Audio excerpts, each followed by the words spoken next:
What's up, guys? Welcome back to another episode of Dream a Little, the podcast that's all about helping you feel confident with your kinks so you can courageously open up to your significant other. Our guest today is Charlie. He's an ABDL who has recently gotten his girlfriend on board with his kink, and today we're discussing how he made a good first impression and started role-playing on the right foot.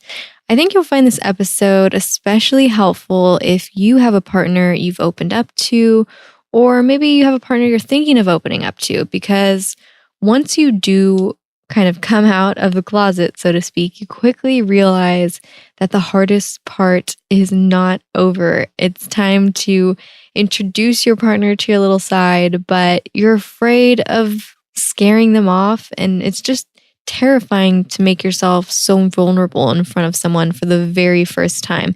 It requires a lot of trust, patience, and, as we'll mention later in this episode, a good sense of humor. Our free download for this episode is very different than usual.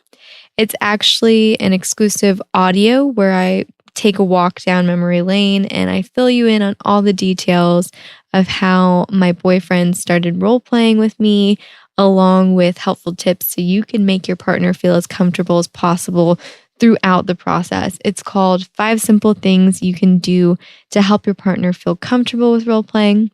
If you want to get this audio delivered discreetly to your inbox, head over to thelittlelounge.com/93download. Talking with Charlie really reminded me of the beginning stages of my relationship with DK, and it's just so great to think about how far we've come since then. I already announced this on Patreon, but we are now engaged.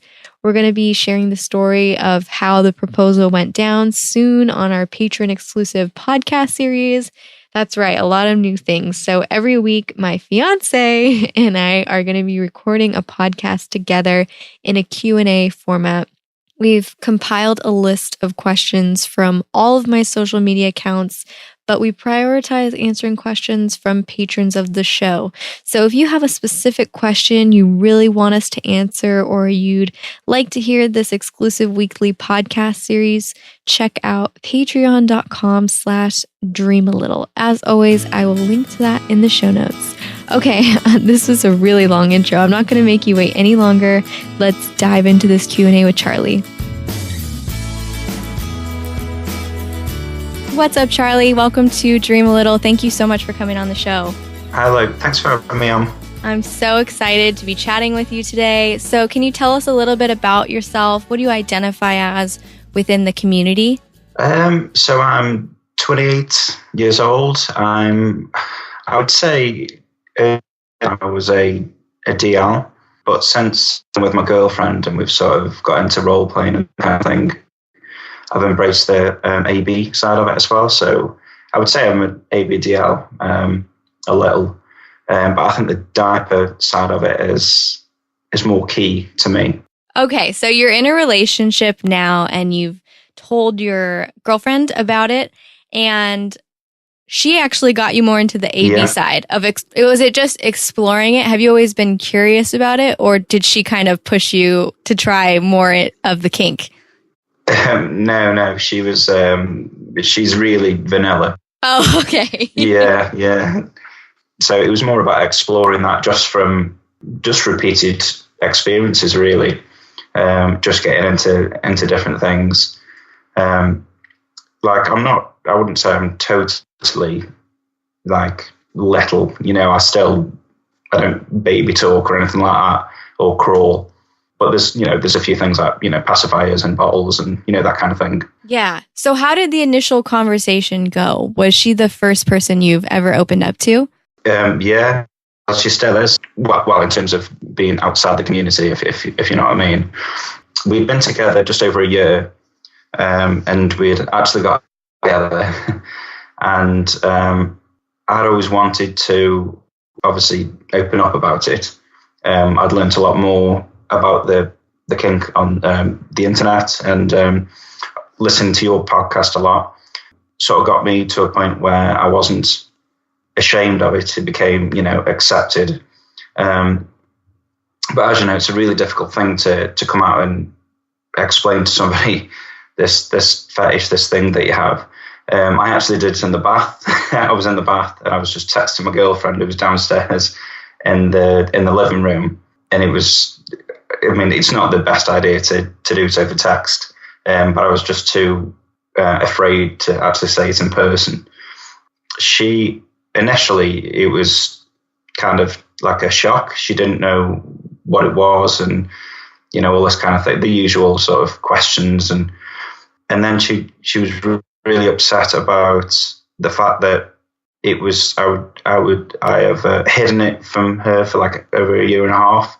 She felt like sort of I didn't trust her, and that kind of thing, which I never thought would have been an issue. But when I've listened to your podcasts, and you've had a lot of guests on that, they say the same thing, that their partners felt upset that this had been hidden, and so I understand that that was the case for her, but it wasn't that I was hiding it because I didn't want to tell her. It was just because it's so different, it's so unique that you're just scared of getting the wrong reaction, if that makes sense. Yes, of course, I totally understand that, and I find it so interesting that you say you got to a point where you no longer felt ashamed about it, and I think that's really important before you open up to someone. Yeah. You said you texted her, and you were both in the same house. Yeah. So what did the text say? Because I'm really curious to know. Well, it was like, but the thing is, like, when we were first started dating, well, we were in a relationship, but we were still in that sort of early dating sort of phase. We used to, explore with, different things in terms of doing in terms of sex life, but pretty vanilla things, just little books and, little sex games and, things like that. And I would sometimes try to say things like, oh, why don't we, introduce a diaper just for, that would just be funny, sort of thing. And she was like, well, okay, yeah, whatever. But obviously she never knew that it was anything. So it was kind of like a hidden little, trying to just sneak it in there, just hoping that she would go, oh, actually, yeah, I love diapers, sort of, obviously that never happened. We wish. Yeah, exactly. But she cottoned on to that later on, because once all this came out, and she said, is this why when we started dating you were trying to ask to introduce diapers and so on? I was like, yeah, it kind of was, yeah. Yes, that explains it. Okay, so initially she was shocked, and I understand, the hiding it feels a little bit like betrayal in a way, because then sometimes people might wonder, well, what else have you been hiding from me this whole time? Yeah, exactly. The initial texts were just kind of, it was just a general conversation. It's, oh, how can we introduce new things into a sex life and all that kind of thing. And then once I started talking about, diapers and things like that, I started talking about it a little bit more on the texts. And, she was saying, oh, I don't know, it sounds a bit weird, but, if that's what you want to do, blah, blah, blah. And then I just sort of said, well, actually, this is actually something that's, that is me, it is this thing. And, which obviously she was shocked at first. She didn't really know how to react to it. In fact, she was, once we started to discuss it, she became real upset that she wouldn't be able to provide or, do this thing for me or with me, and that I would actually leave her, which is kind of weird because that was what I was thinking about her. I thought if I opened up that she might leave me because of this kink. So it was kind of weird. Wow, that's really interesting. So she was fearful that she wouldn't be good enough for you, when most ABDLs, they're thinking the same exact thing. Are they going to leave me? Are they going to reject me? And it just goes to show you, your partner, sometimes they just really want to please you and make you happy. So they are also a little bit nervous about it themselves for that reason. Yeah, exactly. It was, and obviously, I explained to her that I wouldn't, it's up to her, it's on her terms. I'm not going to leave her just because of this individual thing. But, we just kind of started off slow and introduced things slowly. I gave her sort of control over when we did it and when we didn't do it. And we just started to build up gradually, and like now we're in a pretty good place in terms of that side of the relation. What did you start out with? Because I know for me personally, with my boyfriend, we started out very slowly with things, just, a pacifier, worked our way up from there until like this character, like my little side had to like slowly come out and be introduced. So did you have a similar experience? Yeah, really similar. So yeah, pacifiers, they were, an easy thing to introduce. She never, she didn't mind anything like that. Same as bottles, like a bottle of warm milk or something at bedtime. Diapers weren't too bad, to be honest. She was pretty good with them. If they were wet, that wasn't too much of an issue for her. And then I think she struggled more with her sort of personality more than actually actions. So she struggled with maybe talking to me in a different, like in a playful way, or like checking my diaper, or little things like that are important for an ABDL. But for her, she struggled to get into that character, if that makes sense. Yeah, that totally makes sense. And I can understand that too, because my boyfriend, he doesn't have a little side. He's more of like a little puppy in a way. Yeah. So it's hard for me to adapt to the role of like, it's similar, but it's still a little bit hard. And even in the back of my mind, I'm constantly worried, like, is this what he wants? Or do I look silly? You're always like wondering that in the back of your head. Yeah, of course. Yeah. Would you say that your girlfriend enjoys it now, or is she still kind of just adjusting to it? There's certain parts that she enjoys. She enjoys, the closeness. She's like, my girlfriend's quite needy, so like when we're in bed, she likes to like snuggle and cuddle and all that kind of thing. And I'm quite distant, just not in a nasty way. I just prefer my own space. But when I'm in little space, I'm very needy, I'm very cuddly and all that kind of thing, which she really likes. Changing diapers and things like that, she doesn't enjoy it, but she doesn't mind it either. It's just one of those things. So there's certainly aspects that she does enjoy. And then a lot of aspects it's just normal, it's like cleaning the kitchen. It's not something you enjoy. It just is what it is, if that makes sense. Yes. And sometimes it's just that it makes you happy, and that also makes her happy. I feel like, at least with my boyfriend. And it sounds like you hit the sweet spot, because I talk about the love languages here a lot, and it sounds like your girlfriend's love language is touch. Absolutely. And yours is something else. So you figured out, okay, she really likes the cuddles. She really likes being physically intimate, like close together. So she gets something out of it whenever you're in little space. Yeah, absolutely. Yeah. It's a nice little trade-off. It worked quite well.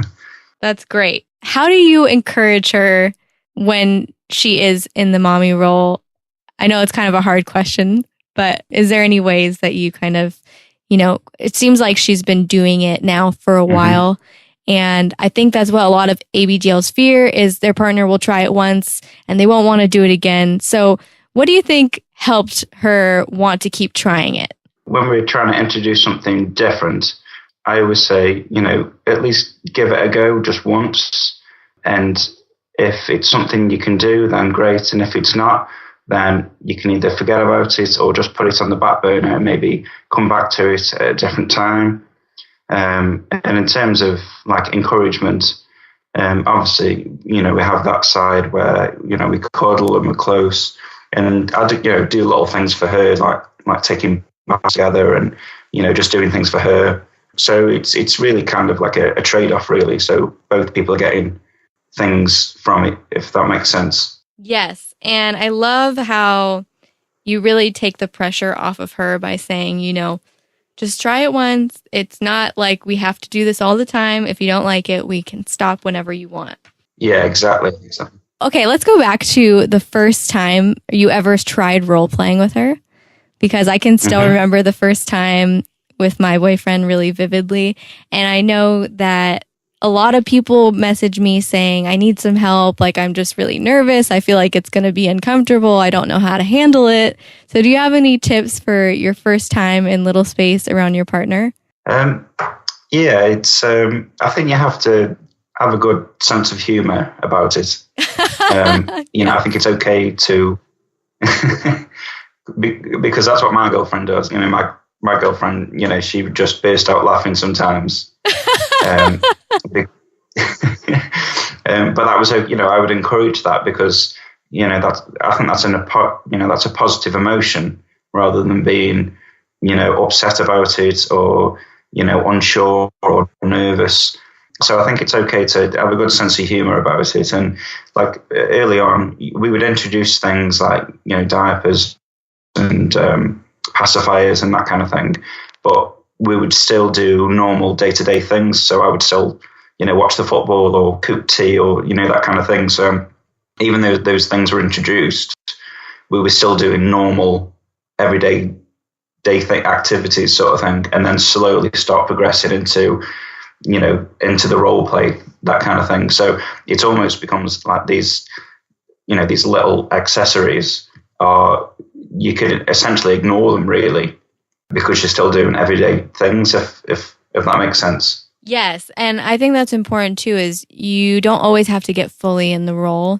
And there is like some gray area where, you're just hanging out, doing no like role playing, but you're also, enjoying parts of your kink that you enjoy. Yeah, absolutely. Yeah. And I agree about having a good sense of humor because at the end of the day, when you think about it, it is very silly to like something like this. And you're right. When you're laughing, you're having a positive experience. And, that's what me and my boyfriend do as well. Is, there's lots of times he'll tease me or I'll just laugh and I just say, I know it's silly, but for some reason I really like it, Yeah, exactly. And, that was, one of the main things that I had to get across to my girlfriend was that, it's harmless. It's just a bit of fun. And, it is silly, but it means a lot to, the people who actually have this kink. So there's no reason why it shouldn't be embraced or, introduced into a relationship because, there's nothing malicious about it. It is just silly at the end of the day. Yeah, it's meant to be fun. So don't be afraid to have some fun with it. I love it. Yeah, exactly. So how often do you guys role play now? To be honest, I haven't actually role played in a while. I guess because I know that it's there and, I could easily get into it. I don't really have that strong sort of need for it, if you know what I mean. Yes, yeah. Because I know now it's a normal thing, it's a normal part of our lives. But we do it quite frequently. We're always stocking up on diapers and things like that. And but I think when I first started getting into it with my girlfriend, and she became to, she got to a point where she was really good at the role playing. Then we had a period where it was like kind of all the time, essentially, because it's like this new experience and it's fresh and you just want to do it all the time. And now, because I've had that experience, it's a lot more balanced with normal life sort of thing. So yeah, I think we've got a good balance, I think, at the moment with it. Yeah, and it's great to finally reach that level because I feel like before you're open with your partner, it can become a little bit of an obsession in your own mind of, really wanting to play out and really wanting to make these things happen. And then after a while, it becomes normal. And then you need to take those breaks in between for it to almost feel special again because you get a little bit tired of it, which is a good problem to have, of course. But I totally agree. I mean, I think it's probably been about a month now that I haven't been role playing or wearing because I just, sometimes you need to take a break and then you pick it up once those urges come back. And I think that's healthy. Yeah, exactly. Yeah, absolutely. Absolutely. Well, Charlie, it's been such a pleasure getting to know you. And I'm so grateful that you came on the show to share your story. I think it's going to help a lot of people and encourage them. So how can people find you on social media? Thanks, Lo. Yeah, so I have a Twitter, which is @abdial_art. and I create like ABDL comics and cartoons and things like that. And I've also got a Patreon, but you can find that link in the Twitter too. Awesome. Well, thank you so much. Let's definitely stay in touch. Yeah, absolutely, Lo. And thanks for having me on the show. Of course. Talk soon. Bye, Lo. All right, bye. Well, there you have it, guys. I really hope that you enjoyed this episode. I do have a quick announcement before I go. My boyfriend TK and I are starting a new podcast series on Patreon where we answer questions directly from you. So to join in on the fun and possibly get your questions answered, head over to patreon.com/dreamalittle. I'll see you there.